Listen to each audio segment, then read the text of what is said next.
Complete shock, dismay. I actually thought it was a joke. I was happily in bed sleeping, and my partner woke me up and told me about it. And I really thought it was a joke because it just is beyond understanding as to why such a ruling would be overturned. I mean, it's really, really shocking and upsetting.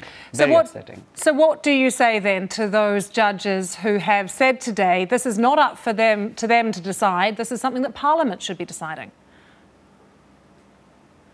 That's a bit of BS, if I may say that, because there have been times before where such rulings have been overridden. I mean, the Parliament has been overridden by the court. There have been decisions that they've taken that are against what the Parliament has decided, because that's ultimately the law-making center. But I almost feel like it's like they're kind of passing the buck. They're trying to evade and run away from the popular majority vibe that's in the country. So I think it's more of that. They are unfortunately missing out on something really important, the basic human right that a minority needs support, protection from the law. So it's really sad that they've done this. They're just shirking and shying away. There's an election, of course, next year. This is probably an issue that many parties will want to stay away from. How do you begin to even fight this?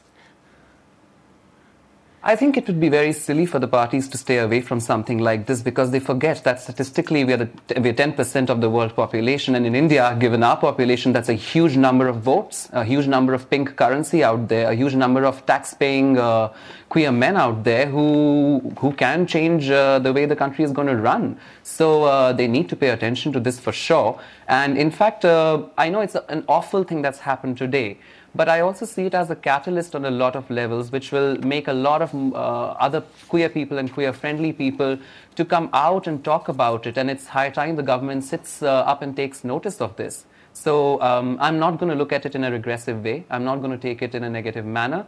I think the fight is on and we've got to continue. And the parties will have to sit up and take notice. I refuse to believe that they can run away from something like this. Impossible. You can't.